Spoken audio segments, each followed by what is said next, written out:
com grande alegria que a gente dá início aqui a esse webinar de tributação da economia digital.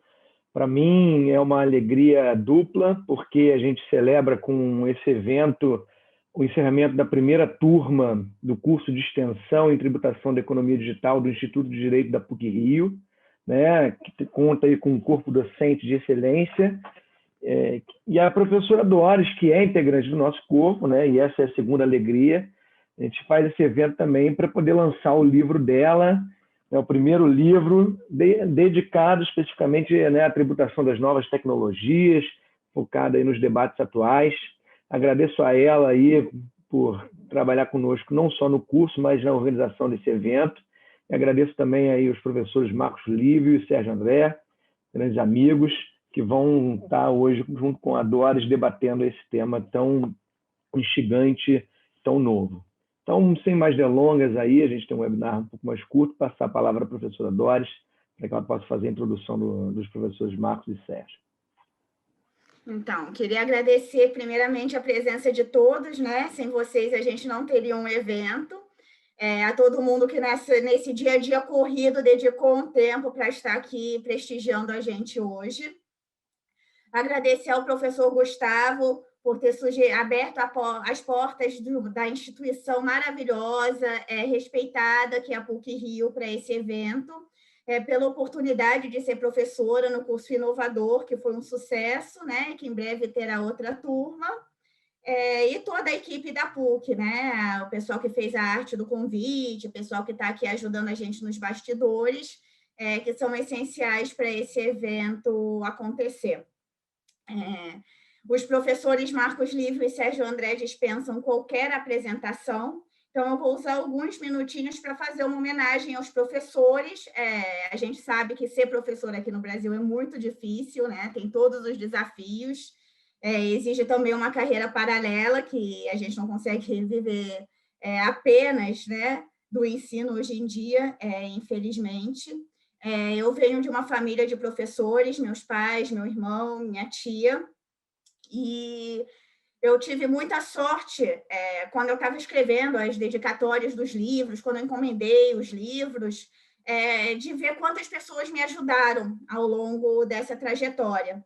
E todas elas estão muito bem representadas aqui nas pessoas dos professores Marcos Lívio e Sérgio André. E, como eu falei, todos conhecem o extenso currículo e a carreira de sucesso dos dois professores, mas eu tenho o privilégio de conviver com eles no dia a dia, e de testemunhar pessoas que são extremamente, com diversos compromissos, extremamente competentes, bem-sucedidas, mas com características de liderança únicas. Eu cheguei a anotar aqui alguns pontos, mas vamos deixar de lado. E eu vou destacar o ponto comum deles, que são pessoas que conseguem enxergar as outras, independentemente de títulos, de cargos, de posições sociais ou não. Eles sempre dedicam 5 minutos para ajudar todo mundo que está perto deles a se desenvolver pessoalmente e profissionalmente, sempre arrumam um tempo na atribulada agenda para ajudar e para ensinar, e ensinam não só direito tributário. Os exemplos que eu tenho são inúmeros, mas eu queria destacar o professor Marcos Lívio, primeiro, né? Vamos na ordem alfabética, com quem há 6 meses eu tenho o privilégio de trabalhar todos os dias, ver o exemplo de liderança incansável que ele tem nas atividades não só acadêmicas, como também profissionais. É um líder que, diferente de muitos, é querido por todos que trabalham com ele, é descrito pelas pessoas da equipe, recepcionistas, estagiários, juízes e todos que ele convive como uma pessoa extraordinária, e uma execução incrível em todas as tarefas dele. Um ponto que a gente pode chamar atenção foi o dia que eu conheci o professor Marcos Lívio, logo que começou o projeto BEPS na OCDE. Quem não está familiarizado, nós vamos explicar o que é daqui a pouquinho. Foi em 2015, o professor Marcos Lívio já trouxe esse projeto lá para o âmbito da UERJ, costurou uma parceria com a USP e trouxe cada semana diversos profissionais para para palestrar sobre os efeitos no Brasil desse projeto. Fora os milhares de congressos internacionais que ele organiza, e quem participa e organiza eventos sabe o trabalho invisível que isso gera. Além dos projetos, naturalmente, que ele toca na Justiça Federal, agora no CNJ, e as aulas e orientações que ele dá.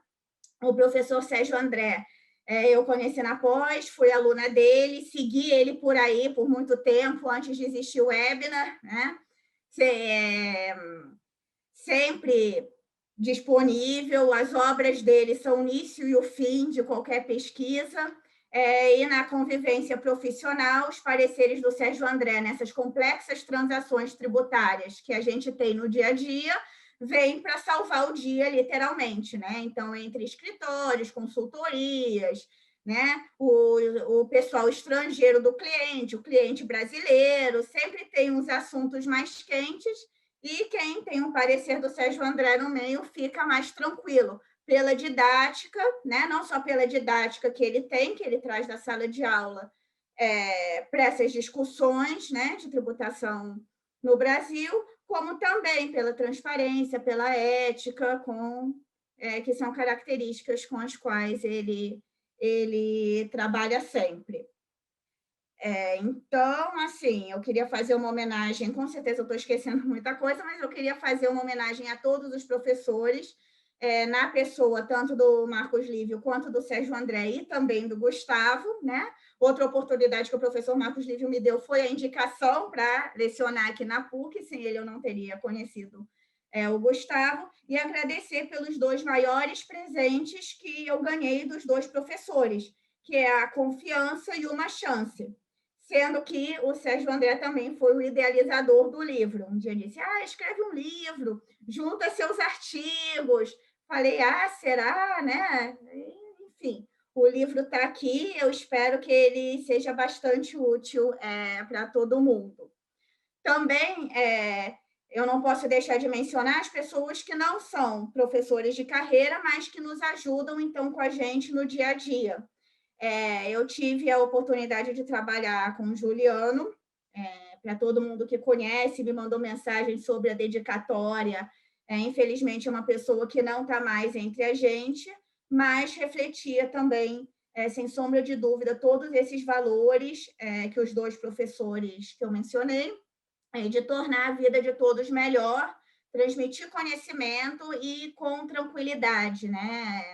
Num mundo tão cruel e competitivo e difícil, e eu acho que todo mundo sentiu alguma perda ou alguma dificuldade nessa pandemia, pessoas como eles a gente tem que ficar muito feliz de ter por perto. Então, é isso, gente. Sem mais delongas, eu vou começar aqui a apresentação.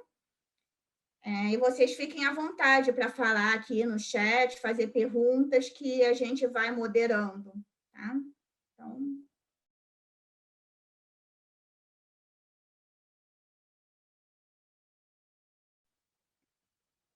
Tá dando para ver, gente? Tá? Ainda então, não. Vamos lá. Agora foi. A gente não pretende de jeito nenhum esgotar o tema, a gente precisaria de 1 ano, eu acho, para falar de tudo e mais um pouco que tem. Então, aqui é o livro. É interessante mostrar a importância da internet e da economia digital. Aqui eu trouxe uma pesquisa do Brasil, do IBGE, pré-pandemia, 2018-2019. Então, a gente vê que a grande maioria das residências do Brasil, com as mais diferentes dificuldades sociais, já usavam a internet naquela época. Então, tá aqui só os dados para a gente ver como é algo que existe, está acontecendo, e a gente usa sem sentir, né? A gente pede tudo pelo aplicativo, a gente está... Sem a internet, a gente não estaria aqui hoje, né? Nesse webinar. E aqui eu trouxe algumas manchetes recentes, que são de assuntos que são tratados no livro. Então, a gente fala de impressão 3D, ela existe, não é um debate acadêmico aqui dos professores, né? Moeda digital, Aqui vocês vão ver que embaixo da notícia da moeda digital tire uns anúncios do Google, ou seja, publicidade online na vida real, né? Você vê a notícia, já pisca lá. Tudo que você clicou, como diz o Sérgio André, o Google conhece sua intimidade. Então, tudo que eu cliquei e não comprei apareceu aí, a roupa, o livro, né? Mas eles agora dão a opção de não exibir mais o anúncio. O fato da pandemia ter consolidado cada vez mais as vendas na internet, que são os marketplaces, né, que a gente também conversa no livro e tem uma grande influência no que vamos falar aqui hoje, e a influência digital, a nova propaganda está na influência digital, essas influenciadoras digitais estão crescendo cada vez mais, e uma das pioneiras, que é essa Chiara, já foi escolhida para o conselho de administração de uma marca de luxo. Então, essa atividade, que também é tratada no livro, faz parte do nosso dia a dia, né? O conselho de administração, afinal, afeta as decisões da empresa e os contratos e o destino dela. Então, vamos começar com o professor Marcos Lívio, para ele trazer para a gente alguns comentários sobre a tributação da economia digital em âmbito global. Para quem não conhece, essa fotinho ilustrativa é do relatório da OCDE de 2015 sobre economia digital, até hoje sendo debatido e inconclusivo. Professor Marcos, fica à vontade. Boa noite a todos e a todas. Queridíssima Doris, parabenizo você pelo livro, com certeza será mais uma obra a servir como parâmetro de referência às pesquisas em direito tributário no que tange à economia digital. Com certeza incluirei o seu livro na bibliografia do mestrado e doutorado da UERJ. Professor Gustavo, muito obrigado pelo convite, me sinto honrado, parabenizo pelo curso, espero poder contribuir muitas e muitas vezes. Saúdo o meu queridíssimo amigo, doutor Sérgio André, professor Sérgio André, e vejo aqui também o professor Gustavo da Gama, meus queridos amigos de confraria, de UERJ. Meus estimadas, falar sobre economia digital é sempre um prazer. Tenho regularmente oferecido uma disciplina no mestrado e no doutorado sobre tributação direta da economia digital, aspectos ligados à tributação internacional, como notas introdutórias ao conceito de tributação da economia digital e tecnologias disruptivas. Gosto muito do tema, é um tema muito atual, e como a Doris falou, né, temos um relatório inconclusivo do BEPS. Fazendo um pequeno apanhado, um pequeno sobrevoo, é lógico que não conseguiremos aprofundar todos os conceitos envolvidos na temática, mas eu vou me propor a fazer um sobrevoo sobre as principais ações e as principais controvérsias que envolvem a tributação da economia digital e a proposta do BEPS. E no final de 2013, a OCDE lança o BEPS, que é o Base Erosion Profit Shifting, seria um plano de ação para combater a erosão da base tributária internacional.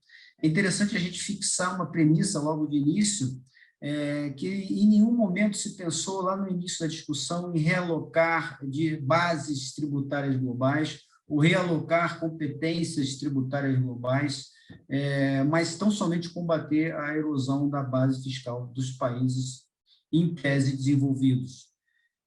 Isso originou no ano de 2014 para 2015, a publicação de 15 ações, 15 ações, cada uma tendo como foco um aspecto do BEPS, do Base Erosion Profit Shifting. Especificamente em relação à economia digital, a ação 1 do projeto BEPS, ela, como foi projetada aqui pela Doris, ela se propôs a estudar o problema da evasão através da economia digital. O grande problema é que constatou-se logo de início que a economia real ela está entrelaçada com a economia digital. Então, seria muito complicado propor medidas para a economia digital que não fossem ring-fenced, ou seja, que não isolassem e criassem algum tipo de discriminação. Partindo dessa premissa, A OCDE levantou vários problemas que envolvem a tributação da economia digital. O meu foco é a tributação direta, mas sem propor nenhum tipo de solução ou nenhum tipo de proposta concreta. Muito bem, nós tivemos um intervalo muito longo entre a edição do lançamento da ação 1 do projeto BEPS e até que nós tivéssemos um relatório intermediário. Isso é muito curioso. Em relação às demais ações, nós tivemos relatórios finais das ações, conclusivos, com propostas concretas de alteração do modelo de convênio da OCDE. Mas, em relação à ação 1, por ausência total de consenso entre as partes envolvidas, em especial esse conflito com relação à capacidade de tributar rendas transnacionais que envolvem países desenvolvidos e países em desenvolvimento, travou a discussão. Nós sabemos hoje que o modelo de convênio da OCDE, originado em 1920, através da Liga das Nações, ele é baseado, basicamente, na tributação da residência. E a tributação da residência, à exceção da existência de estabelecimento permanente, já deixo aqui o gancho para o meu amigo Sérgio André, o imperialismo fiscal, ele leva a tributação para a residência dos países onde estão situados os head offices das grandes empresas, em especial agora das grandes empresas de tecnologia.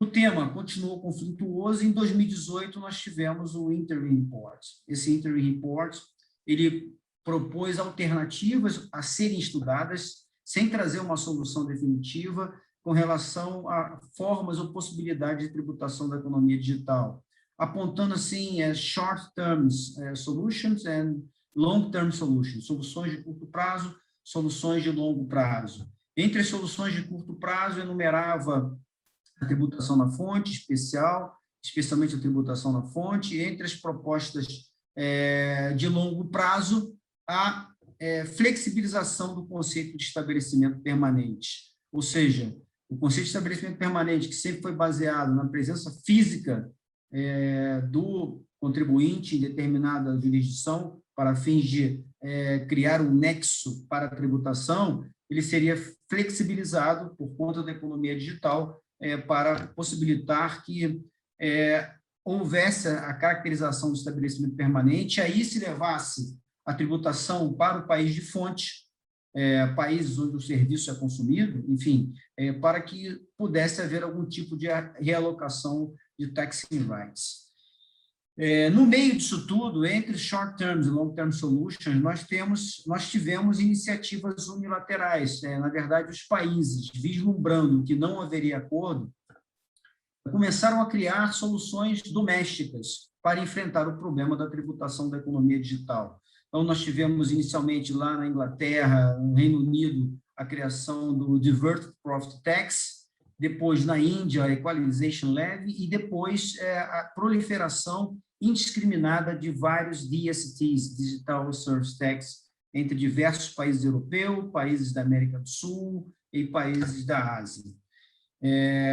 Tudo isso sendo muito criticado pela OCDE, porque a alegação da OCDE é que isso iria causar dupla tributação, tanto short terms, como tributação na fonte, como DST, que são tributos sobre o faturamento, uma imitação do nosso PIS/COFINS sobre transações com economia digital, e iriam levar a uma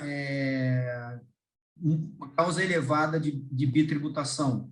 E, como não existem mecanismos de solução de conflitos ágeis, a arbitragem tributária ela não foi uma ideia que foi adiante em termos de proposta da OCDE, através do MLI, somente 30 e poucos países aderiram à proposta de arbitragem tributária, em que pese existirem mais de 100 países no Inclusive Framework, que é a plataforma participativa criada pela OCDE. A matéria entrou em confronto, a OCDE alegando que a criação de DSTs ela era muito danosa ao sistema e os países avançando através dessa alternativa.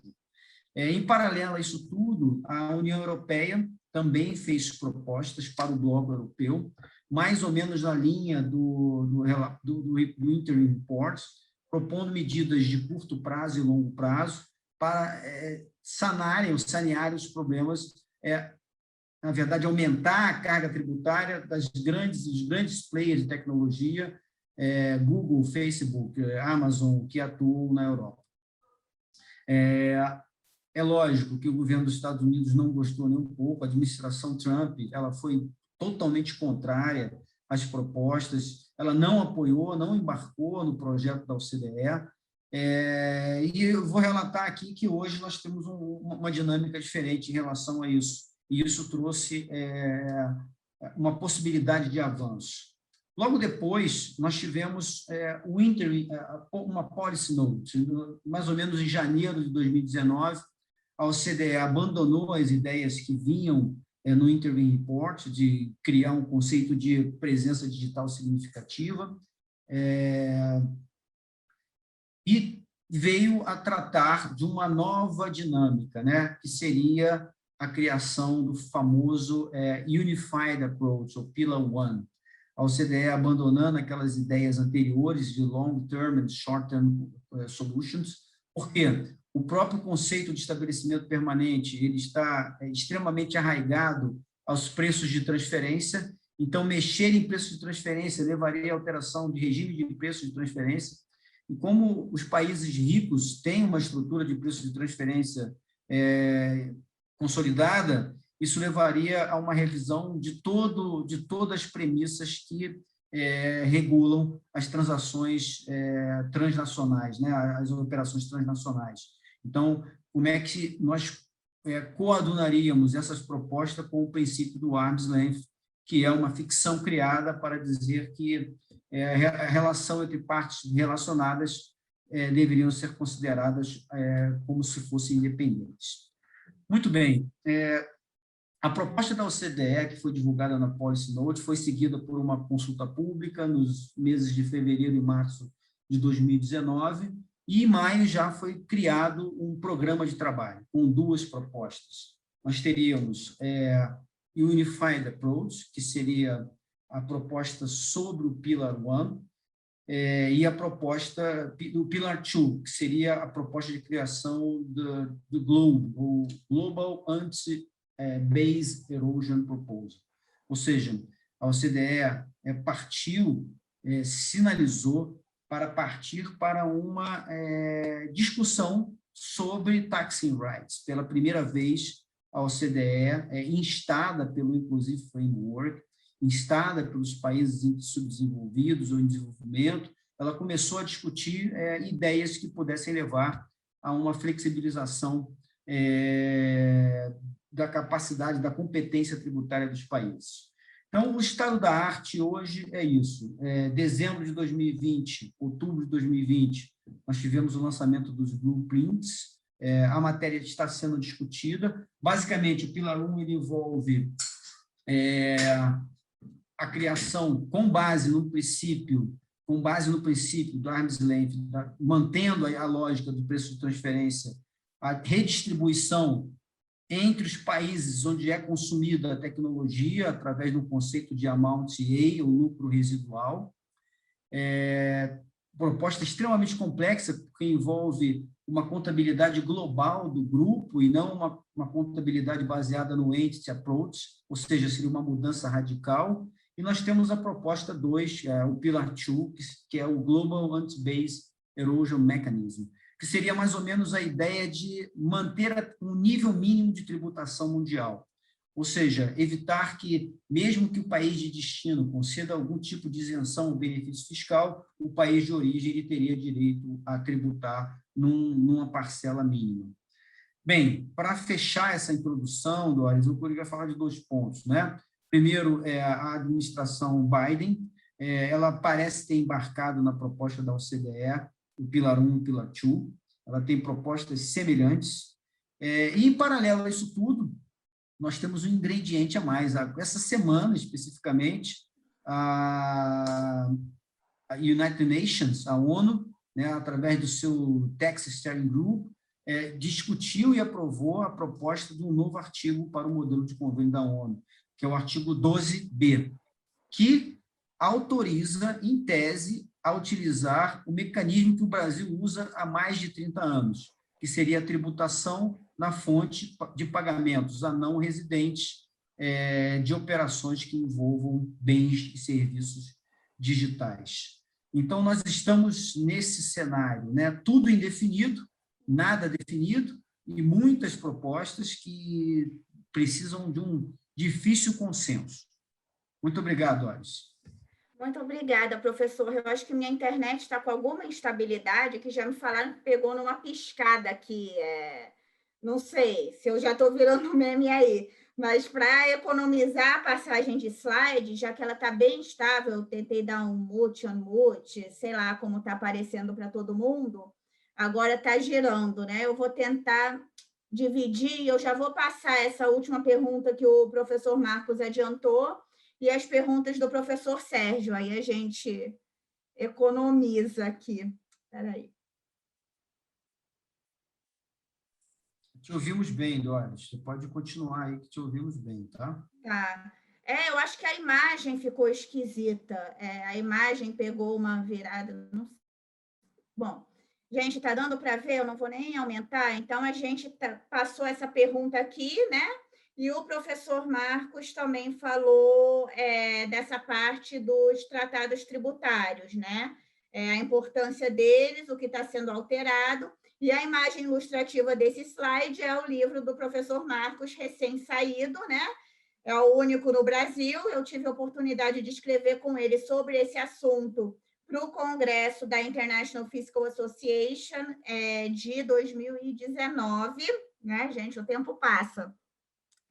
E em 2019, a gente fez um reporte sobre o Brasil. É um tratado que o Brasil não assinou, porém tem influência aqui, como eis que nós trabalhamos muito de uma forma internacional. E tudo que o professor Marcos falou, tem gente aqui que não é da área do direito tributário, tem gente aqui que não é nem da área do direito, isso afeta nós todos, afeta a precificação do produto, né, que a gente compra, afeta operações societárias, enfim, as mais diversas áreas. Então, é sempre bom ter uma atenção especial no comportamento tributário global, né, porque pode afetar a gente diretamente aqui. Então, dando esse gancho, agradecer de novo o professor pela explanação sempre didática, né, e sempre clara, e passar para o Sérgio André. Sérgio André, então, qual é o papel que a digitalização da economia está tendo na revisão dos padrões internacionais de tributação? E também, finalmente, como que isso afeta nós aqui no Brasil? Gente, se a imagem congelar, qualquer coisa, o professor fica à vontade.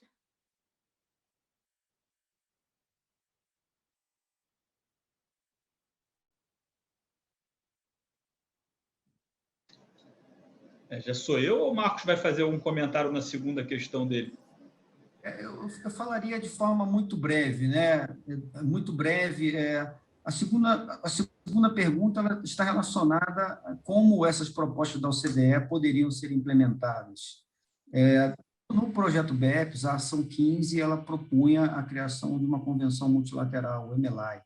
Essa convenção foi aprovada e foi editada pela OCDE.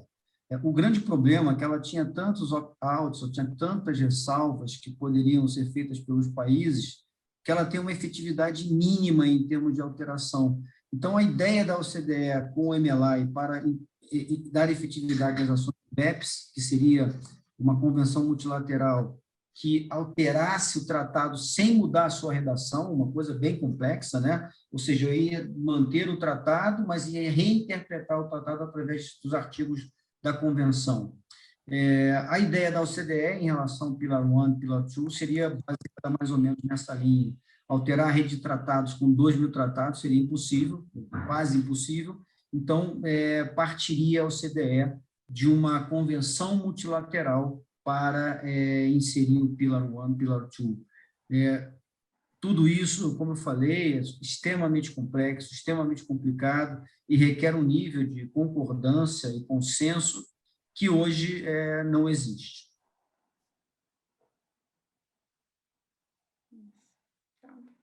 Bom, beleza, já vou pegando daqui. Bom, boa noite para todo mundo que nos assiste. É um prazer estar aqui. Agradecer a Doris pelo convite, agradecer as palavras ligeiramente exageradas dela no início, mas, ao mesmo tempo, fico feliz de alguma forma ter contribuído, né, para o livro que a gente oficialmente lança hoje. Então, parabéns, Doris, pela publicação, que seja só o primeiro. Agradecer o meu querido Gustavo, tinha tempo que a gente já não se encontrava, pela recepção aqui virtualmente na PUC. Saudar o meu amigo Marcos Lívio, também. Marcos, já tem um tempo que a gente não se vê pessoalmente, né? Só na telinha. Espero que já a gente consiga se encontrar novamente. É uma felicidade estar aqui contigo, meu amigo.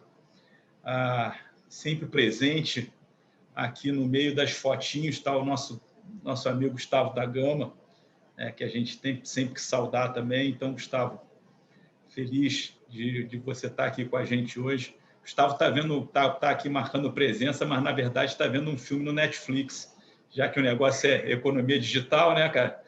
Ele marcou a presença aqui, mas, na verdade, ele está testando o streaming, né? Vendo ali um lançamento e tal. Mas, bom, Gustavo, feliz de estar contigo aqui também, mesmo que você esteja vendo um lançamento aí, não estando prestando atenção na gente.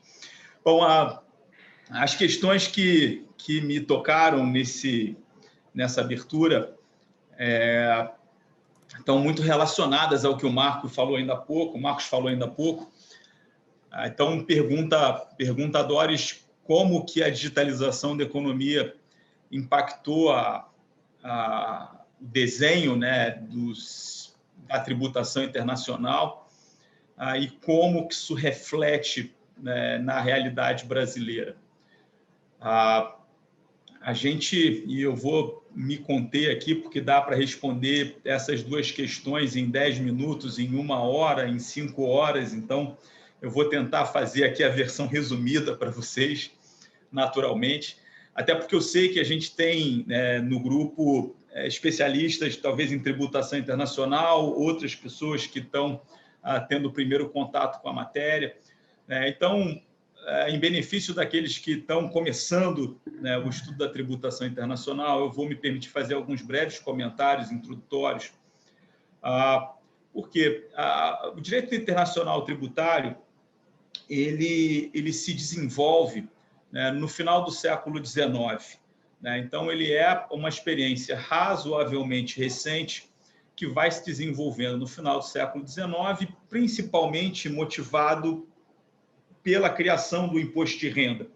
O imposto de renda é um tributo também razoavelmente recente na história da tributação. Ele surge no final do século XVIII na Inglaterra, né, como um tributo extraordinário para financiar o esforço de guerra inglês contra Napoleão. Ao longo do século XIX, ele vai sendo extinto e retomado na Inglaterra, mas, ao mesmo tempo, ele vai se expandindo pela Europa. E conforme você vai tendo diversos países criando seus impostos sobre a renda, vai inevitavelmente surgindo o fenômeno que a gente chama de dupla tributação internacional da renda. Então, acontecia de fatos econômicos estarem relacionados a mais de um país e, conforme os países iam criando seus impostos sobre a renda, naturalmente, situações de dupla tributação iam acontecendo.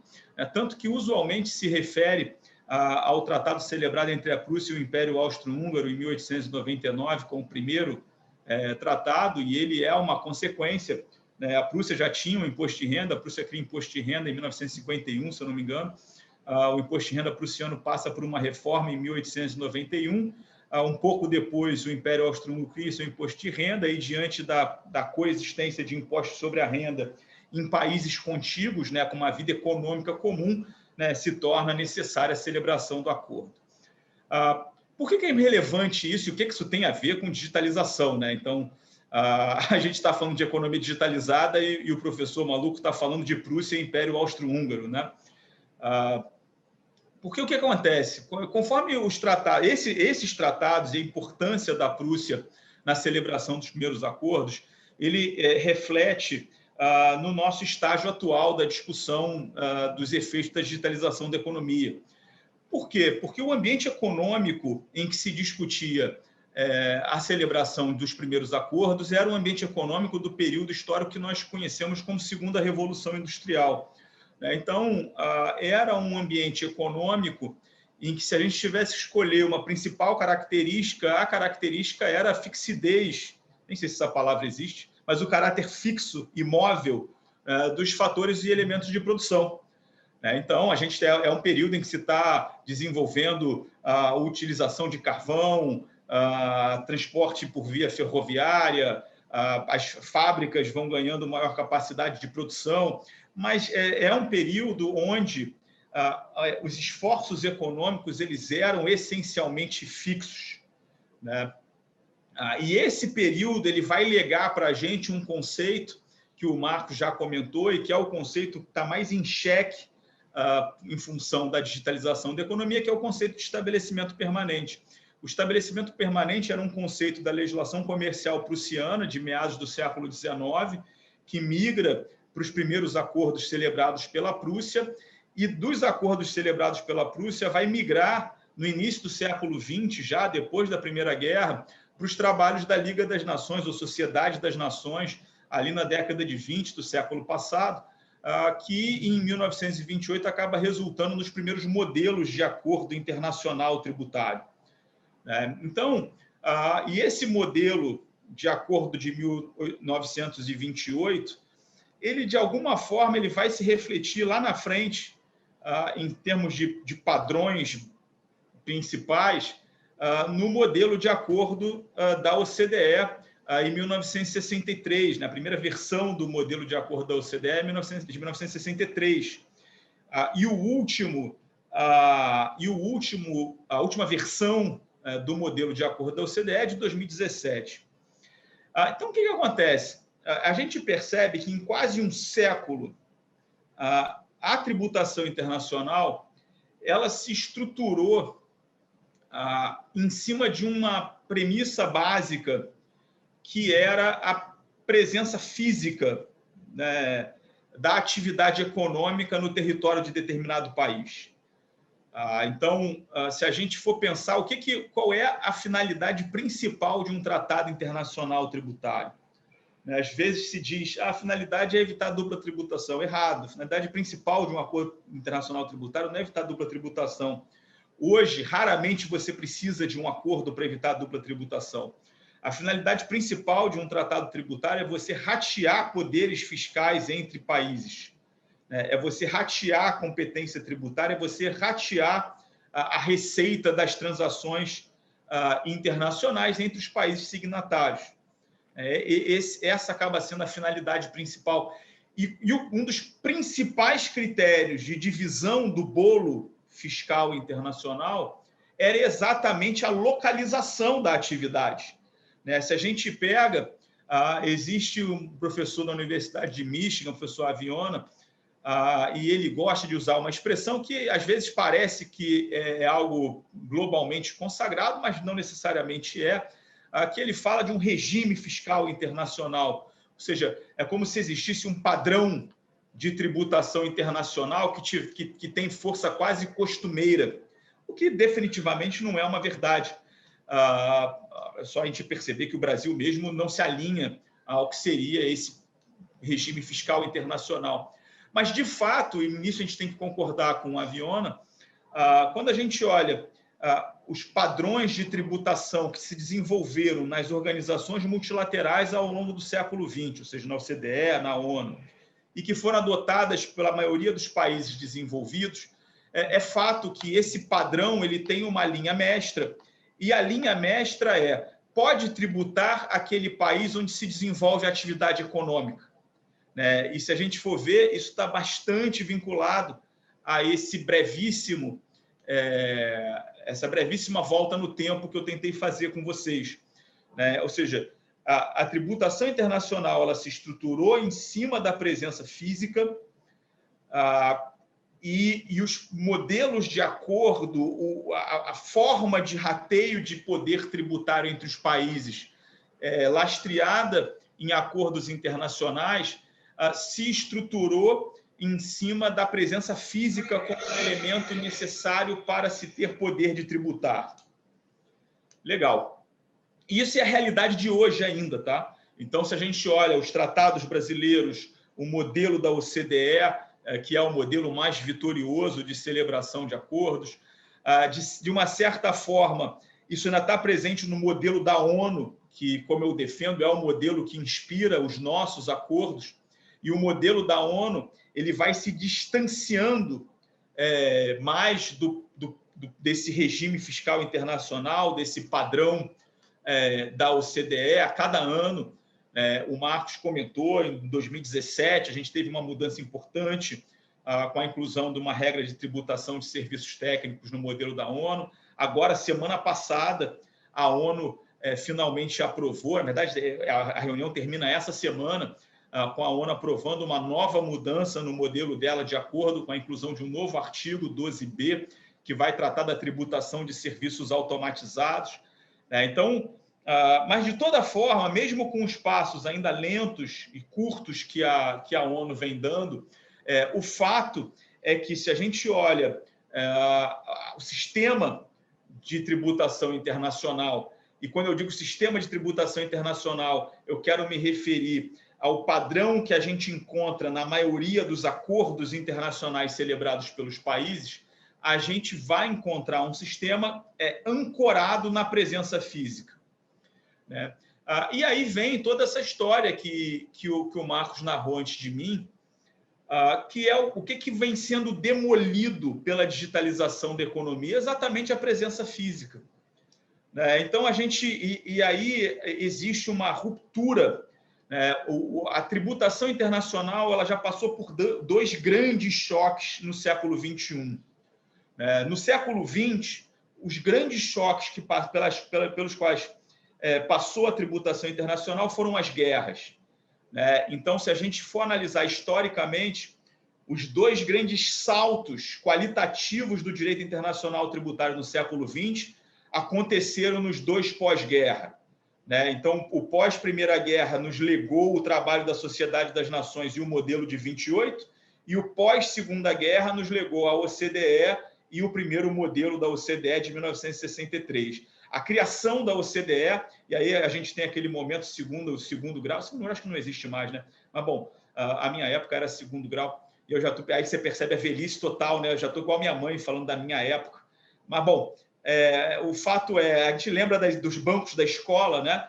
Plano Marshall, a criação da OCDE, ela foi uma consequência do Plano Marshall, ou seja, de todo aquele investimento de revitalização e recuperação europeia pós-Segunda Guerra. Então, os dois grandes impulsos à tributação internacional do século XX foram as duas grandes guerras.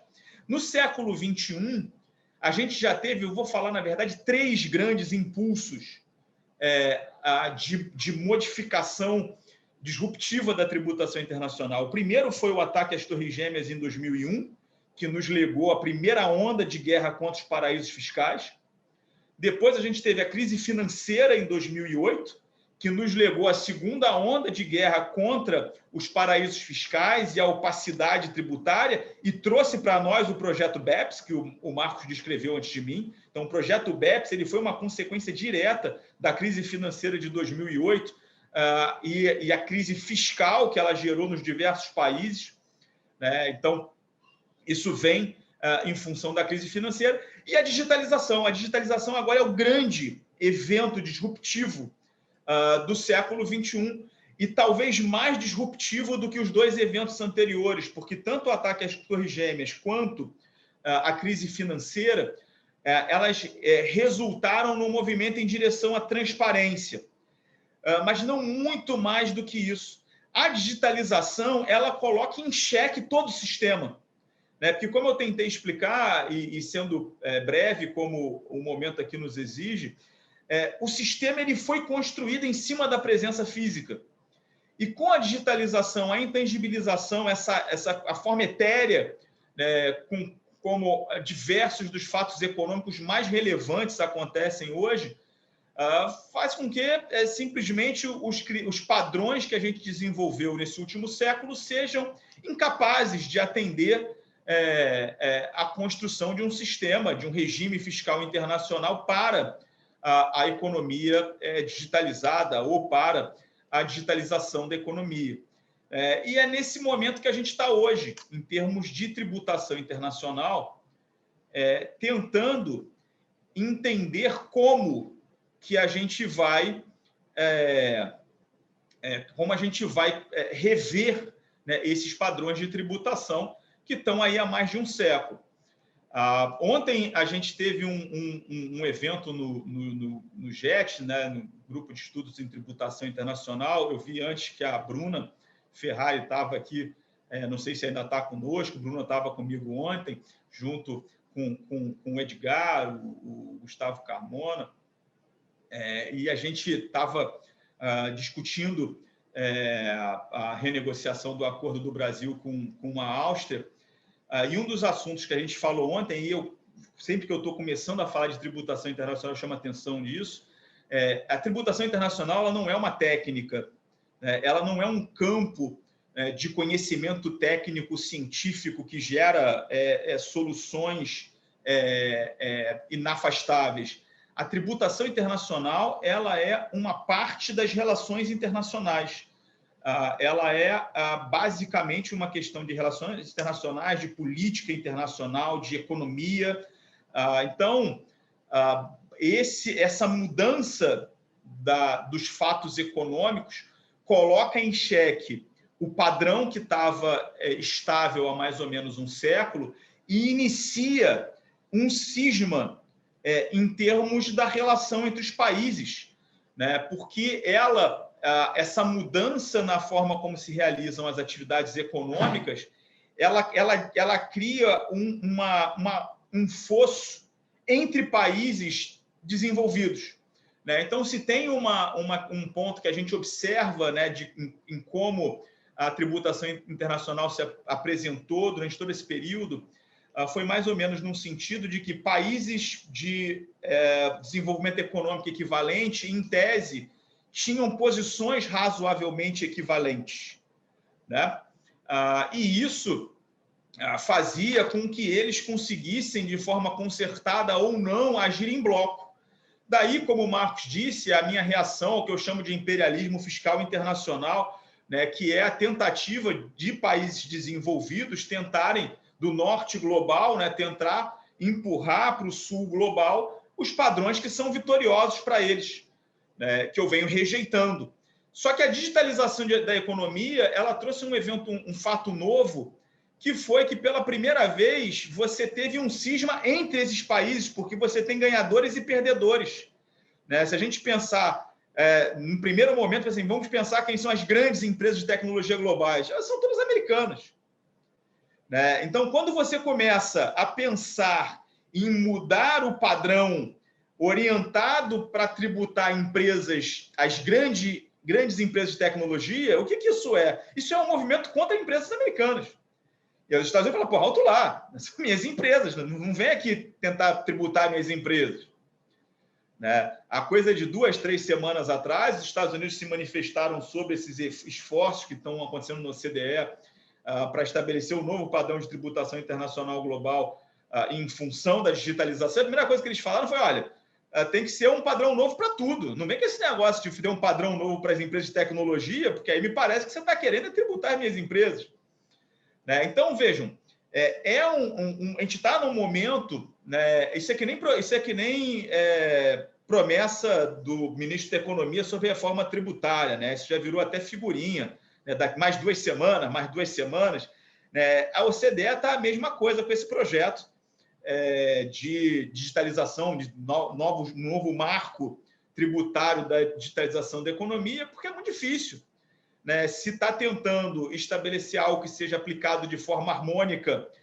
mundo afora, mas é uma iniciativa extremamente difícil. É óbvio que o diálogo melhorou com a transição do governo dos Estados Unidos do Trump para o Biden, mas ainda assim Isso era uma coisa que já se dizia quando o Biden ganhou a eleição. Não esperem que o Biden vai entregar os anéis americanos para o mundo. Então, já indicando que não necessariamente você poderia ter uma mudança de abordagem, uma mudança de relacionamento, mas não necessariamente uma mudança de posições. Então, é onde a gente está. Aí apareceu Francisco também, aí, prestigiando com câmera. Sempre quem prestigia com câmera merece um destaque. Eu estou me sentindo aqui, Marcos, numa daquelas nossas aulas de graduação, que é um monte de nominho sem câmera, que é uma novidade agora, né? No mestrado e no doutorado eu não permito isso, não. Eu falo, galera, sem câmera, sem aula. Mas na graduação acaba que a gente, até por orientação interna na UERJ, vem aceitando. E aí acaba que é basicamente isso, né? A gente dá aula para um monte de nominho. Mas aí Francisco, que mostrou a carinha ali no celular, merece um destaque. E a segunda pergunta de Dóris, eu vou ser muito breve, que eu percebo que já falei muito, como é uma característica minha. Dóris provoca, mas e como é que fica o Brasil nisso?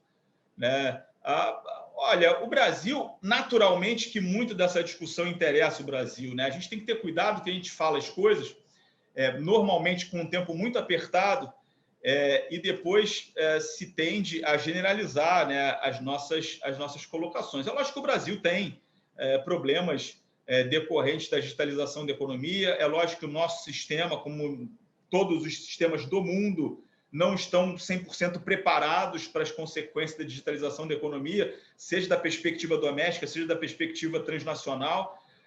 Porém, como o Brasil nunca comprou esse padrão tributário internacional, ou seja, o que eu quero dizer com isso? A nossa política de celebração de acordos nunca se alinhou integralmente ao que seria o padrão OCDE e até o padrão ONU, que a gente segue o padrão ONU até a página 4, mas até em relação ao padrão ONU a gente é mais protetivo da nossa competência tributária. O fato é que o Brasil sofre menos com essa mudança dos fatos econômicos. E com isso, eu não quero dizer que o tema seja desimportante para o Brasil, nunca disse isso. Não quero dizer que a gente não tenha preocupações, que a gente não tenha que mudar regras domésticas, regras convencionais, mas o que eu quero dizer é que, de fato, a gente não tem a mesma urgência e o mesmo desafio de países europeus, por exemplo, que têm a sua matriz de celebração de acordos estabelecida sobre o modelo da OCDE. Então, com essas palavras, já percebendo que falei mais do que devia, quando a gente falava sobre a preparação desse papo de hoje, a Dóris, no momento de imprudência completa, disse, não, vocês falem sem limite, falem o quanto quiser. E eu falei, olha, falem sem limite, falem o quanto quiser, vai dar 10h30, a gente vai estar aqui no webinar, porque professor não pode ter esse negócio de microfone aberto, isso nunca deu certo, microfone aberto para professor. Então, já percebendo que falei mais que devia e tentando me ater um pouco a essas duas perguntas que foram colocadas, eu paro por aqui nessa primeira intervenção e fico à disposição para a gente voltar daqui a pouco para a questão final que Dóris e Gustavo reservaram para mim. Obrigado, pessoal. Eu agradeço muito ao professor Sérgio, sempre didático. Eu acho que é um privilégio poder ouvir tanto o professor Marcos quanto o professor Sérgio, hoje sobre esse tema. Sempre didáticos, eu acredito que o evento está sendo proveitoso para todo mundo. Peço desculpas de novo pela minha internet, eu recebo mensagem, sua câmera congelou, aí eu vou para o celular, aí eu tento ajeitar, mas, assim, é bom que está funcionando. Então, agora da segunda metade para frente, a gente tem mais uma pergunta para o professor Marcos, uma para o professor Sérgio, e aí a gente vai abrir para os debates, tá? Quem quiser colocar pergunta aqui no chat, fica à vontade. Quem quiser depois abrir a câmera, abrir o microfone, a gente libera, para a gente poder bater papo e aproveitar do conhecimento deles também.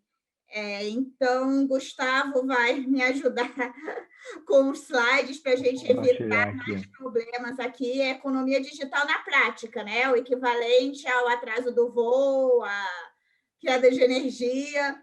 Então, Gustavo só vai mostrar a próxima pergunta, a gente passa para o professor Marcos, sobre a responsabilidade tributária na economia digital, o que tem sido alterado, qual é a nova preocupação no que tange a responsabilidade pelo pagamento de tributos. E aí, sabe o que eu acho? Vamos mostrar a próxima pergunta do professor Sérgio também, e aí, quando o professor Marcos acabar, a gente passa para o professor Sérgio. Troca de informações e sigilo.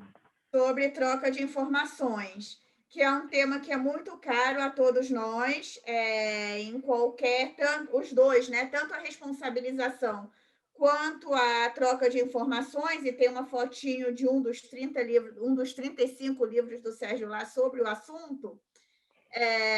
Como é que a gente lida com a troca de informações hoje em dia, né? O Brasil tem inúmeros tratados, a cooperação internacional, como foi dita já pelos professores, está crescendo, e quais são os cuidados que tanto as autoridades quanto os contribuintes devem ter nessa troca de informações. Então, agora que a gente já viu o tema, a importância dele e sua evolução, os assuntos específicos entram nessa conversa anterior, estão no livro, e aí depois, agora a gente passa para esses pontos-chave em qualquer análise, né? E de qualquer estrutura que a gente esteja vendo. Então, professor Marcos, por favor. A responsabilidade das plataformas, né? A minha colocação aqui vai ser a continuidade ao que o Sérgio estava falando. Conforme muito bem explicitado pelo professor Sérgio André, o modelo pensado há um século atrás, ele foi implodido pelos novos modelos de negócio.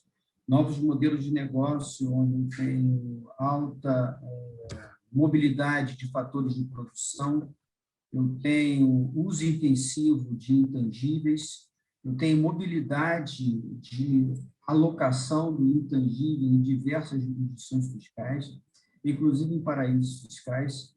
Eu tenho a possibilidade, afinal, de prestar serviços digitais em qualquer lugar do planeta, a qualquer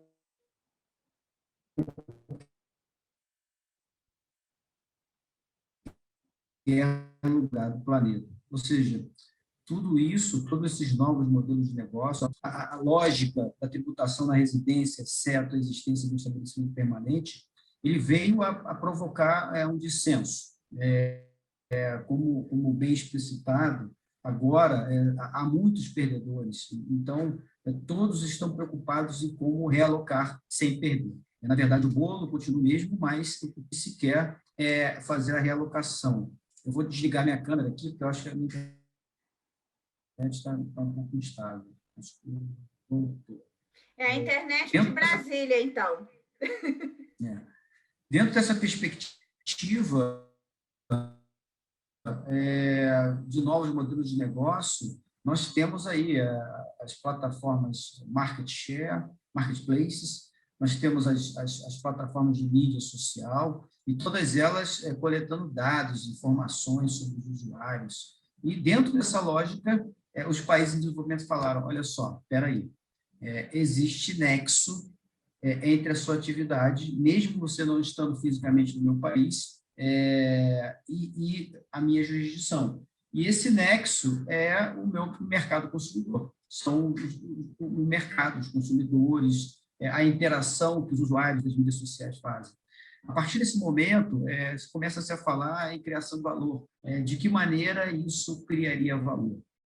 A grande dificuldade, indo diretamente para a pergunta, né, seria como implementar essa cobrança, né, essa imposição fiscal no país da fonte, sendo que o país, a empresa prestadora isso, ela está situada e outras vezes sem tratar com o Brasil. Então, como compatibilizar? A matéria não é nova, na Europa, no sistema do IVA europeu, já existem algumas perspectivas ou premissas de solução da matéria, né? A empresa que vai fazer venda na Europa, ela pode ter inscrição em um dos países europeus, mas o problema é que lá existe uma premissa, né, de liberdades fundamentais, o que não ocorreria num contexto global. O grande problema é como obrigar esses grandes players, empresas de streaming, Spotify, Amazon, todos esses players a tornar-se um contribuinte dentro da jurisdição onde existe a fonte de pagamento e consumo de serviços. Algumas premissas, né, já estão sendo discutidas até pela Suprema Corte, pelo Tribunal Federal, em relação ao ISS, mas, no que tange a tributação direta, isso ainda é um problema sem solução. Alternativas seriam atribuição de responsabilidade tributária a instituições financeiras.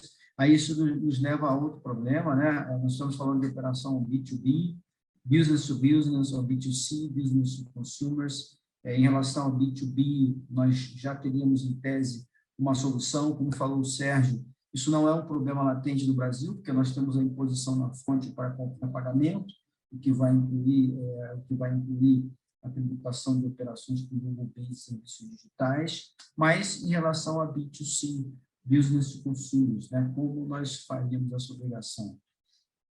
Hoje, essas grandes plataformas, elas têm estabelecimento no Brasil, Constituição formal, e, de certa forma, isso está solucionando a questão da tributação indireta, mas, com relação à tributação direta, não existe uma solução no horizonte, uma solução fácil, né? Como obrigar esses grandes players a pagar o imposto de renda no Brasil em relação às atividades aqui consumidas, aqui vendidas, aqui realizadas. É um problema aberto.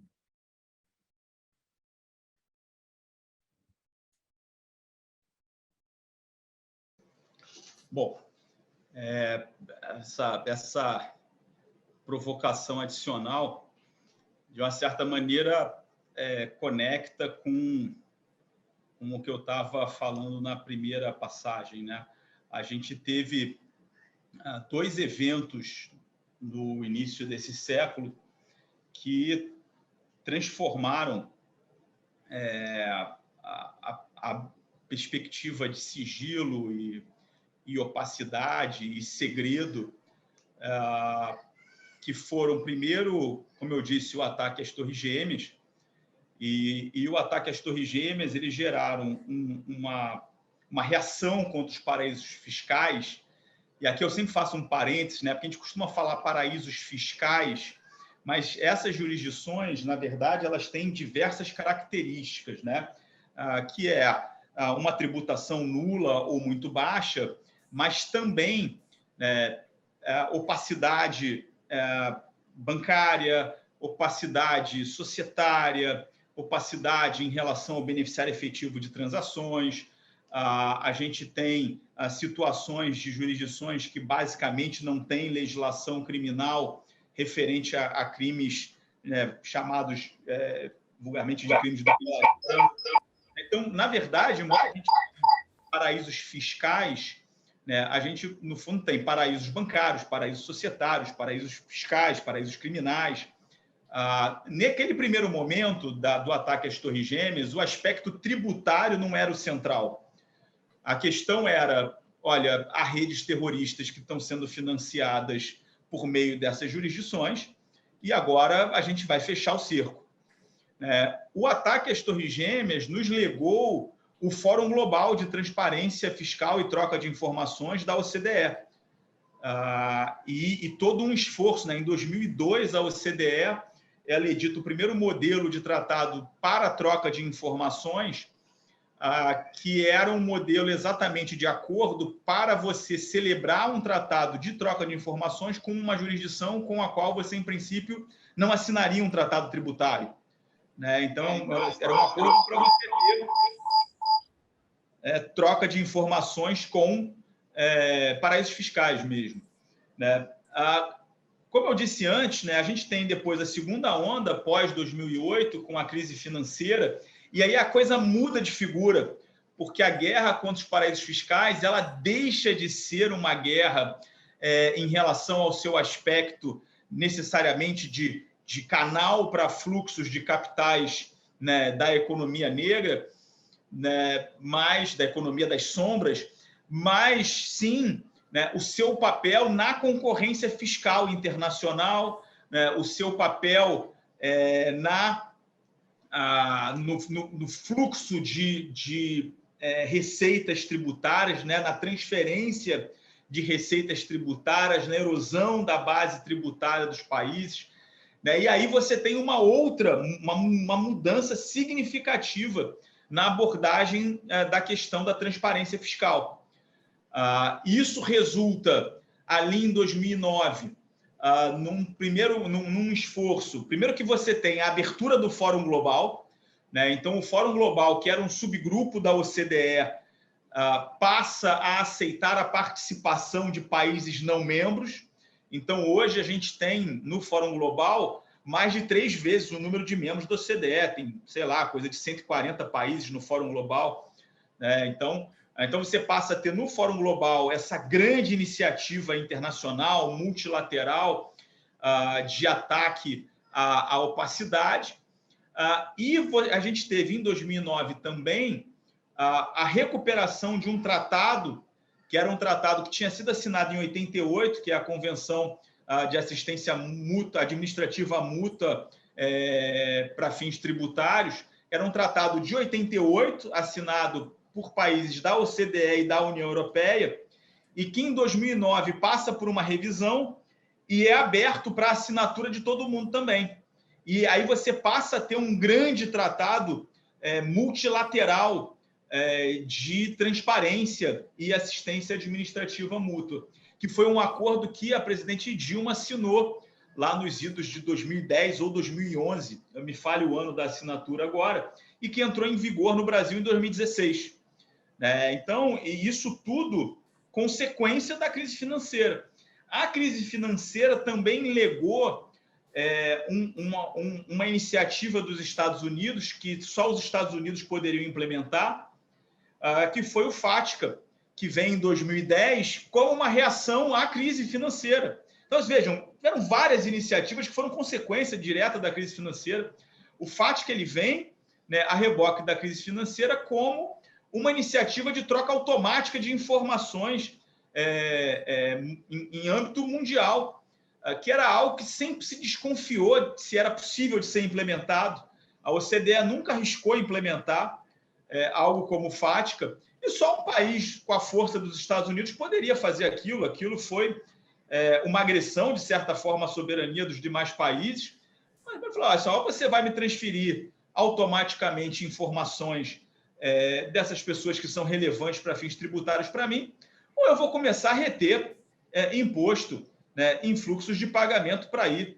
E aí se criou um problema absolutamente insolúvel e teve todo mundo que aderir ao FATCA, que foi a primeira grande iniciativa mundial de troca automática de informações.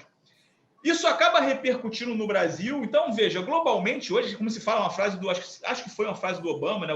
O sigilo bancário está morto, que é uma frase que se repete, né? Que é uma consequência desse movimento e que realmente transformou jurisdições como a Suíça, né? Os próprios paraísos fiscais mais tradicionais, né? Então, houve uma transformação completa. E aí isso começa a repercutir na gente, porque a gente assinou o acordo multilateral, como eu disse, com a presidente Dilma ali em 2010, 2011, mas em 2009 o Supremo tinha dado uma decisão dizendo que acesso a informações bancárias dependia de decisão judicial, num acordo relatado pelo ministro Marco Aurélio. Quando a Dilma assina o acordo multilateral, a Convenção de Assistência Administrativa Mútua, ela automaticamente também retira uma reserva que o Brasil tinha em relação ao modelo da OCDE, que era exatamente contra o dispositivo sobre troca de informações sobre quebra de sigilo bancário. E a justificativa do Brasil era de que, por conta, né, das regras domésticas de sigilo, o Brasil não podia trocar aquele tipo de informação. A matéria chega de novo ao Supremo, né, em 2016, acho que foi 2016, quando foram julgados todos aqueles casos envolvendo a Lei Complementar 105, né, sobre a possibilidade de transferência de informações bancárias das autoridades fiscais, aliás, dos bancos para as autoridades fiscais sem a intermediação de uma decisão judicial.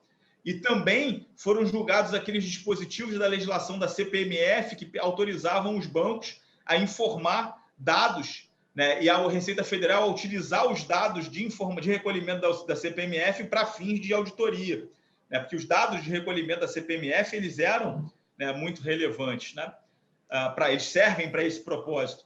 Foi muito engraçado que quando saíram as decisões do Supremo, que a meu ver estão absolutamente alinhadas, né, a gente teve uma reação grande, né, daquela doutrina tributária tradicional. E aí eu venho utilizando em homenagem ao professor que foi meu orientador no mestrado, o professor Aurélio Pitanga Seixas Filho, hoje já saudoso, falecido há alguns anos.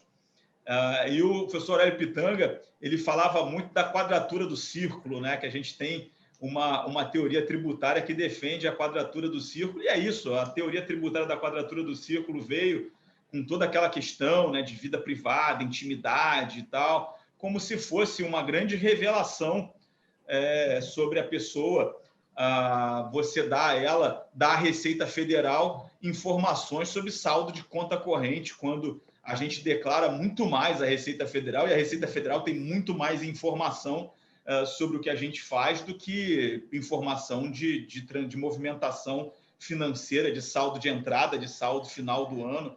Então, uma bobajada danada, mas ainda hoje eu diria que boa parte da doutrina tributária se rebela contra, né, essas iniciativas, mas que hoje estão absolutamente consolidadas, se mundializaram, e, como a Doris disse na provocação, né, trouxeram uma mudança de comportamento, né? Junto com a decisão do Supremo, a gente teve aquele programa de repatriação de recursos e ativos não declarados no exterior, né? Que faz parte desse tipo de movimento, né? Aqueles mais xiitas questionaram muito a própria constitucionalidade do programa, porque quebraria o princípio da isonomia, que é, a meu ver, também outra bobagem. Esses programas excepcionais, né? Quando vem virar a chave de uma situação patológica que havia se consolidado, são completamente compatíveis com a Constituição, e é isso. Eu acho que hoje a transparência ela veio para ficar, ela é certamente um novo padrão, é um princípio estruturante da tributação internacional no século XXI, mais do que nunca. E aí, fazendo referência mais uma vez ao evento que nós tivemos ontem, qual o problema, né? E eu publiquei isso num artigo que está disponível lá no site do meu escritório. Acho que o grande problema é que transparência ela não é uma via de mão única, ela é uma via de mão dupla, né? E me parece que o Estado ele vem querendo mais transparência dos outros do que ele é disposto a dar. E isso eu vejo no campo tributário de forma ampla, né? Então, como a gente dizia ontem, estávamos fazendo um evento sobre a renegociação do acordo com a Áustria, que a gente sabe por fofoca, porque não existe nenhuma transparência, não tem informação, não tem coisa alguma, né? Então, o que eu acho, só para encerrar, é que por mais que a transparência tenha se tornado esse princípio, né, me parece fundamental da tributação internacional, a gente tem um longo caminho a que a transparência seja efetivamente vista como uma via de mão dupla. É a transparência do cidadão para o Estado, mas principalmente, prioritariamente, transparência do Estado para o cidadão. Regime jurídico, o modelo de Estado onde o cidadão é transparente e o Estado opaco, para mim, chama ditadura, né? Então, e eu acho que, nesse aspecto, a gente tem muito o que caminhar, que, naturalmente, até usei uma brincadeira ontem, né? É aquele cara que cria uma conta fake no Instagram para ficar vendo as fotos dos outros. Ou seja, eu não quero me mostrar nada, mas eu quero bisbilhotar a vida alheia. Isso não faz sentido, né? Então, quer partir para a transparência? Vai para a transparência, põe suas fotos lá também. Agora, ficar bisbilhotando a vida dos outros, vou criar uma conta para mim, aí vou botar a foto de Marcos Lívio, eu vou ficar bisbilhotando a vida alheia. E se eu me chamo de Marcos Lívio, aí as pessoas vão me aceitar, né? Até vou bloquear a fronteira daquelas contas privadas que ninguém vai deixar de fora, né, uma pessoa do gabarito e do professor Marcos Lívio. Eu só queria aproveitar, finalmente, eu já falei demais de novo, mas uma coisa que Doris falou no início, eu acho que a única coisa que é verdadeira de todos aqueles elogios que o Doris fez no início, é que a gente tem que exaltar a pessoa do Marcos. O Marcos, realmente, ele é um cara fantástico, né? É um sujeito preocupado com os outros, né? É sempre disposto a ajudar, daquelas pessoas raras, que vão ficando raras hoje em dia, em que você ouve sempre sabendo que ele está querendo o melhor para você. Nem necessariamente você vai concordar com o que ele está falando, não, mas você ouve sabendo que ele está falando aquilo, tendo como única agenda o que é melhor para você.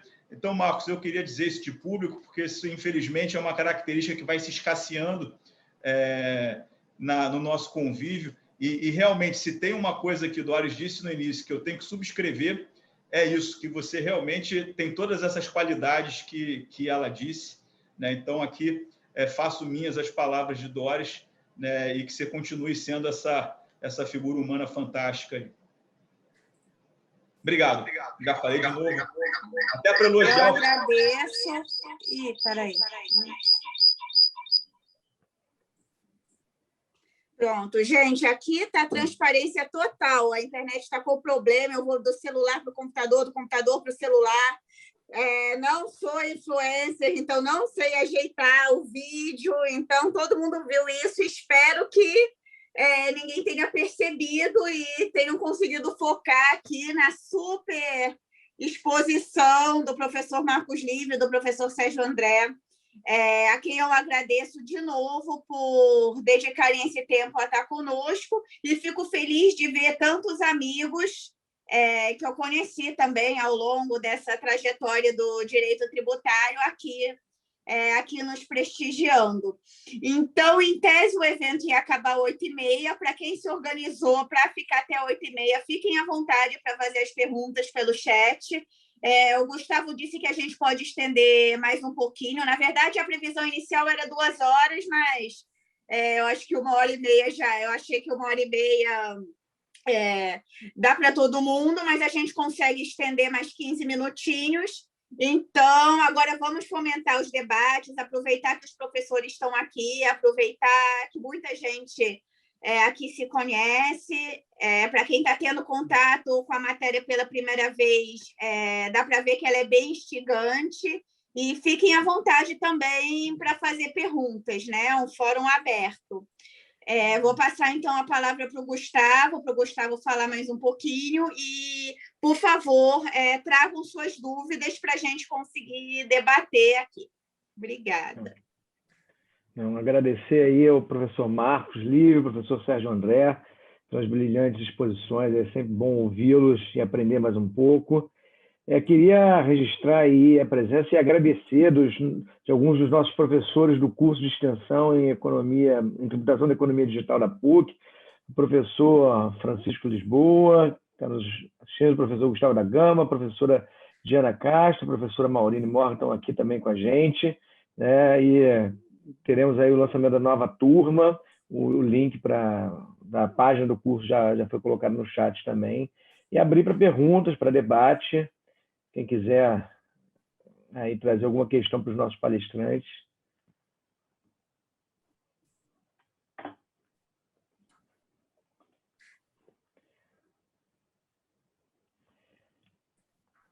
Isso aí é tudo, Sérgio. A pergunta no chat aqui da Marília. Bom, já que eu abri aqui, eu vou encarar. A Marília pergunta: eu gostaria de saber se a transparência entra em conflito com a soberania dos países, ou se a transparência interna, mesmo entre estados e contribuintes. Marília, esse tema, de novo, esse aí também dá uma noite inteira para a gente discutir, porque o fato é que a noção de soberania como uma espécie de liberdade ampla dos países para definirem as suas regras tributárias, ela vem sendo relativizada já há algum tempo, né? E o fato é que ninguém consegue hoje ser absolutamente independente e não não por limitações jurídicas, né? Porque, obviamente, os países eles só têm como limitações jurídicas aquelas que eles mesmos aceitam através de acordos, mas por pressões, né, internacionais. O Marcos falou muito bem sobre Pilar 1, Pilar 2, essa iniciativa da OCDE agora em relação à digitalização da economia, e o que a OCDE vem trabalhando é em direção de algo que vai ser implementado de forma harmônica por todos os países, né? Então, a soberania hoje ela é uma soberania relativa, ela vem sendo, ou seja, essa mudança de padrão tributário, ela impõe restrições à soberania dos países, e esse é um tema que a gente ainda falta muito analisar. Como eu disse antes, o FATCA ele foi basicamente uma invasão, porque por conta de uma iniciativa dos Estados Unidos, a gente assinou tratado, a gente aprovou tratado, a gente editou legislação doméstica, porque os Estados Unidos falaram que queriam, né? Então, realmente, a noção de soberania hoje, soberania fiscal, ela tem que ser revista. Agora, nem tudo é internacional, né? A gente tem debates muito relevantes de transparência que são essencialmente domésticos, e aí, sendo essencialmente domésticos, não estão... Então, toda a discussão sobre acesso a informações por parte da Receita Federal, compartilhamento de informações entre órgãos de verificação, né, órgãos de fiscalização, ou seja, a gente tem muitas discussões que são essencialmente domésticas. Eu sempre chamo a atenção disso, nem tudo é internacional.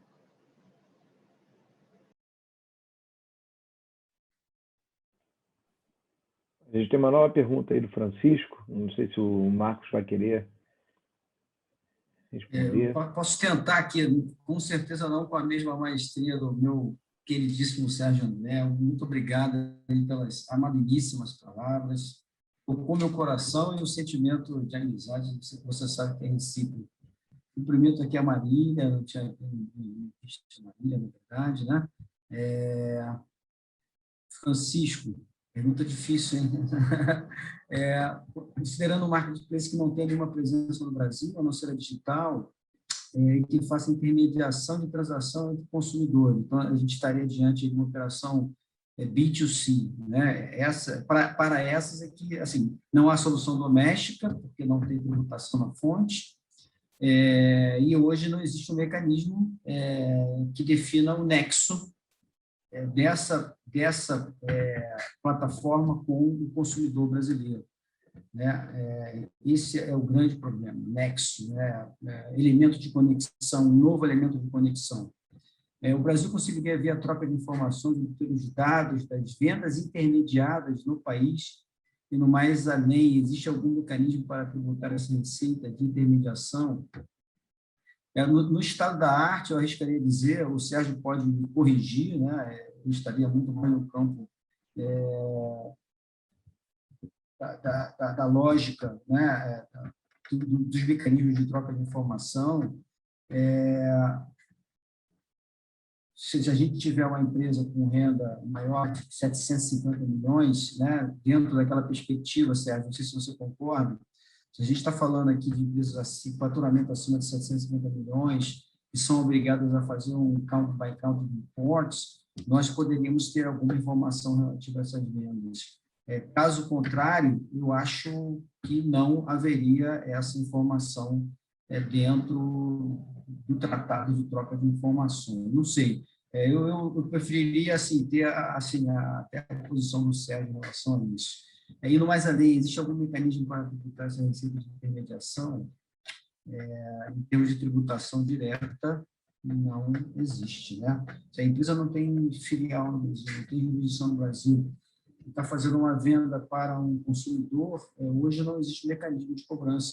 Não há como atribuir responsabilidade ao consumidor por reter na fonte o imposto que, em tese, seria devido pela intermediadora fora do Brasil. Não vejo, Francisco, assim, eu não vejo solução. Hoje, com o quadro normativo que nós temos, tanto da Constituição como do Código Tributário Nacional, eu não vejo solução fácil para esse problema. Nós temos que interpretar aí alguns princípios constitucionais para permitir essa tributação. Mas E o Fran... pediria até o Sérgio para complementar, né? E o Francisco é um dos maiores digital influencers na área tributária, né? Ele tem interesse direto, quando ele for do conselho de administração de alguma empresa, a favor, lembrar da gente, né? Desse humilde evento. E assim que o Sérgio acabar, eu queria aproveitar e convidar o professor Gustavo Gama, representando os demais professores da PUC, os colegas, para falar uns 5 minutinhos. Eu acho que a gente não tem mais perguntas, né? Eu vi o Fernando Moura. É bom ter você aqui, Fernando. Obrigada. Falando que, de repente, usar as empresas de cartão de crédito para fazer esse controle. Realmente, o que eu já falei disso em eventos é bem o que o professor Marcos falou. O problema do Brasil não é a falta de tributos, é como, né, você efetivamente criar essa obrigação tributária na falta de presença do Brasil. Então, passar para o professor Sérgio, depois para o... a Bárbara está fazendo uns comentários também, então depois do professor Sérgio para o professor Gustavo Gama. Tá bom? Eu não sei, a gente tem que liberar ele, eu acho. Obrigada. Bom, vamos lá. Eu acho que a gente, historicamente, né, a tributação internacional ela foi se mundializando, se globalizando, porém mantendo a sua base de arrecadação local. Né? Se a gente pegar o nosso sistema de tributação pelo imposto de renda retido na fonte, ele é um sistema que está totalmente ancorado na figura do agente de retenção, né? Então, você tem que ter alguém no Brasil fazendo essa retenção. O que está acontecendo hoje é uma mudança de paradigma em que cada vez mais, principalmente em relação aos grandes players, se vai indo em direção a uma obrigação de pagamento direto da empresa não residente no país de fonte. A gente já teve um primeiro direcionamento nesse sentido com o projeto de lei de criação da CBS. A gente teve, se eu não me engano, alguma coisa nesse sentido também no projeto de lei de criação da CID Digital. Desde 2018, quando a União Europeia propôs a criação do Digital Service Tax deles, esse era... Então, vejam, a solução, por exemplo, via cartão de crédito, como o Fernando colocou, ela é extremamente difícil, me parece, nesse tipo de fluxo, porque é diferente, por exemplo, de um IOF que o cartão de crédito encara. Porque como você tem questões qualificatórias, alíquotas diferentes e tal, isso realmente vai gerar uma pressão no cartão de crédito brutal, porque na maioria das vezes ele não vai saber quanto reter. Então, é uma transferência de encargo, a meu ver, muito grande. O que eu acho que é para onde se está olhando, e acho que esse é um estudo que não existe no Brasil, eu estou organizando um livro agora sobre isso, e um dos temas que eu propus foi exatamente se olhar para esses mecanismos de pagamento direto pelo não residente ao fisco brasileiro e ver como que isso casaria com a nossa realidade, porque parece ser o direcionamento que a coisa está tomando internacionalmente. O Chico estava on fire aqui, depois lançou outra sobre CID digital. Eu já venho falando sobre CID digital, eu acho que a CID digital não tem nada a ver com essas iniciativas globais. Isso é uma coisa que a gente tem que prestar atenção, que é a utilização retórica das iniciativas globais para sair criando tributo, principalmente no mundo pós-pandêmico. Bárbara, acho que foi na mesma linha, né? No âmbito interno, tentativa de CID digital. Como você vê essas iniciativas? Eu vejo iniciativa desse jeito, uma utilização artificial, retórica, equivocada dos trabalhos da OCDE para simplesmente justificar a criação de tributo. E acho que era isso. Me calo, vejo aí Gustavão aparecendo resplandecente, basicamente num ambiente todo branco, olha lá, iluminado, aquelas figuras de Deus de filme, né? Então, fico quieto aqui para a gente ouvir Gustavo. E o professor Gustavo é professor também do mestrado da graduação, com foco na tributação indireta. Então, agradecer a ele por aceitar fazer alguns comentários aqui, já que não temos, por enquanto, mais perguntas. Vamos aproveitar e explorar um pouquinho o conhecimento do professor Gustavo também na parte da tributação indireta e doméstica. Muito obrigado, Doris. Quero te parabenizar, agora pessoalmente, pelo livro. Tenho certeza que vai ser uma contribuição muito importante para o estudo da economia digital. Parabenizar o Gustavo também pela coordenação do curso da PUC, que eu tive a honra de integrar, e parabenizar pela iniciativa do curso, e tenho certeza que novas turmas virão. E agradecer também ao Sérgio e ao Marcos, meus queridos amigos, pelas palavras. É sempre bom aprender muito com vocês e poder discutir esses temas aí tão importantes.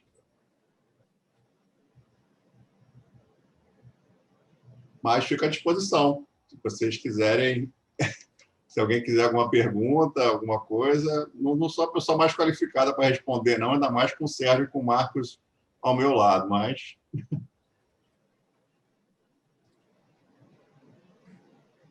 Eu acho que você poderia dar uma explanação da parte ICMS, ISS, a questão dos marketplaces, esses imbróglios que a gente passa, né? Eu estava ouvindo o Marcos falar sobre a questão prática, essa questão que o Chico colocou, por exemplo, de como tributar essas plataformas, e o Sérgio colocando a questão das operadoras de cartão de crédito. É interessante isso, porque eu vejo o seguinte problema. Eu acho que no âmbito internacional a gente discute muito a viabilidade prática da tributação internacional para essas figuras, para a plataforma eletrônica, para o cartão de crédito. Eu acho que no âmbito internacional, essa questão prática, por eles não estarem aqui no Brasil, eu acho que é bem relevante. Agora, quando a gente passa, por exemplo, para a questão na tributação interna, saber se, por exemplo, um marketplace pode ser responsável por ICMS, ou se uma administradora de cartão de crédito pode ser responsável por débito de ISS, de ICMS. Aí, no que se refere à questão interna, eu acho que a questão não é tanto a dificuldade prática, talvez seja a dificuldade jurídica disso, o questionamento jurídico em relação a isso, porque, basicamente, a gente tem no nosso sistema, no Código Tributário Nacional, alguns problemas, algumas limitações, como, por exemplo, 128 do CTN, que exige que o responsável tenha vinculação ao fato gerador. No caso do ICMS, a Lei Candir. E eu sei que, por exemplo, um dos artigos que você trata, Doris, no seu livro, é justamente o regime do marketplace, o artigo sobre ISS o regime do marketplace. E aí fica aquele questionamento, quer dizer, como que uma pessoa jurídica, uma plataforma eletrônica, um marketplace, uma administradora de cartão de crédito, que já está acostumada com o regime do ISS, é contribuinte do ISS, como é que você vai jogar de uma hora para outra uma pessoa jurídica como essa praticamente numa selva, que eu diria que é o ICMS, uma selva de normas e regras, obrigações acessórias e responsabilidade. Então, eu acho que... E aí os questionamentos jurídicos são mais fortes até do que os realmente práticos, porque, do ponto de vista prático, a gente até pode atribuir responsabilidade para essas figuras pelo ICMS, por exemplo, mas aí fica a questão, será que é factível isso? Será que dá para você atribuir responsabilidade tributária, por exemplo, ao marketplace sem parâmetros em relação ao ICMS, que é devido pelas centenas de parceiros que anunciam, por exemplo, no marketplace, porque é um regime totalmente diferente, contábil, de controle, de compliance. Então, são esses questionamentos que me despertaram aqui quando o Marcos começou a falar, e o Sérgio, da questão prática em relação à tributação internacional. Eu acho que na tributação interna o questionamento é menos prático e mais jurídico mesmo, saber. No caso do ICMS, por exemplo, pode cada estado decidir modificar a sua lei do ICMS própria e ficar atribuindo responsabilidade para essas figuras? Será que não é importante a gente ter, por exemplo, a lei complementar como um papel de uniformização da legislação do ICMS? O Supremo acabou de dar várias decisões em que ele valorizou o papel da lei complementar no ICMS como parâmetro normativo importante. Então, tudo isso aí me despertou o questionamento, tudo que eles falaram em relação à tributação internacional, que eles certamente têm muito mais autoridade para falar do que eu realmente, como eu foco a minha pesquisa mais na tributação internacional, eu fiquei tentando desenvolver esses questionamentos. Certamente o teu livro, Doris, vai contribuir muito para que todas as pessoas possam entender um pouco mais desses desafios. Então, renovo aí o parabéns pela publicação. Muito obrigada, professor Gustavo. A gente está chegando ao final, né? Eu acho que não tem mais perguntas, mas eu queria falar uma coisa que eu falo em todas as aulas, falei na aula da PUC, em eventos também, que são ensinamentos do professor Sérgio e do professor Marcos, né? O professor Marcos, quando ele menciona a função jurisdicional, e o professor Sérgio, na qualidade de advogado parecerista, que é muito importante a gente ver o que a pessoa efetivamente está fazendo. Então, nesse mundo digital, todo dia surgem novos negócios, surgem novos nomes da moda, surgem novas ideias, e o assunto vem para a gente aí, o que eu faço com isso, como é que eu tributo, como é que eu trato, né? E a gente, assim, o conselho sempre foi ver o que é que esse contribuinte efetivamente está fazendo, porque muitas vezes é um negócio antigo numa nova forma. Então, o marketplace, ele tem 1000 atividades, ele pode estar prestando um serviço de publicidade, o mais comum dele é o de intermediação, tem compra e venda de mercadorias também, mas é muito importante entender o que efetivamente está ocorrendo naquela transação e evitar botar na caixinha, né? E evitar se envolver com nomes, porque o nome também sempre vai mudar. E aí ficam sempre os desafios, né? De entender as transações e de tentar ajudar a indicar todos os riscos, né? Na parte prática mesmo, sempre lembrando da questão histórica, de por que chegamos até aqui e da interpretação.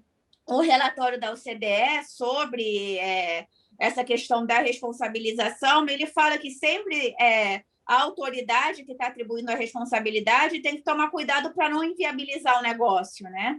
E tanto no tributário, eu falei num evento da BDF, a gente uma época que estava na moda mudar também as regras do imposto de renda, e a gente estava falando que todo mundo no final tem o mesmo interesse, os contribuintes, os governantes, os demais poderes, as empresas, que o país tenha um ambiente de negócios saudável que atraia investimentos e, consequentemente, empregos, etc., né? Então, eu acho que é isso. E fica... da minha parte, eu fecharia com esse comentário. Não sei se o professor Sérgio, o professor Marcos, os dois professores Gustavos ou mais algum de vocês quer falar alguma coisa, mas fiquem à vontade para a gente aproveitar já esses 5 minutinhos de extensão. Da minha parte, só agradecer e me despedir, te parabenizar mais uma vez pela publicação, Doris, que se anime de seguir nessa via. Normalmente, depois que sai o primeiro, a gente não para mais. Sai mais 34 aí, né? Aqui, de repente, mais 1 ou 2. Mas... reiterar minha alegria de estar aqui com os amigos, né, e ficar à disposição aí de vocês, do programa da PUC. Parabéns aí, Gustavo, pelo curso. Obrigado. E é isso aí. Boa noite para todo mundo. Obrigado. Eu endosso as palavras do Sérgio, agradeço aí de coração como Doris, do Gustavo. Foi um enorme prazer rever aqui os meus confrades Sérgio, André, Gustavo, e ver tanta gente boa, que vê não, né? Que ninguém ligou a câmera. Francisco, a Maurine, a Diana, a Marília, acho que eu não esqueci ninguém. Pessoal, uma excelente noite para vocês. Muito obrigado por terem participado da live. Bom, agradeço a presença de todo mundo, a Doris pela parceria aí, tanto na na montagem do evento, na organização do evento, no curso também, vendo aqui, como já falei, outros professores do nosso curso de extensão. Agradecer a presença de todos aí. E espero que todos tenham aproveitado tanto quanto eu aproveitei os ensinamentos, as lições aí do Sérgio, do Marcos e do Gustavo da Gama. Obrigado a todo mundo.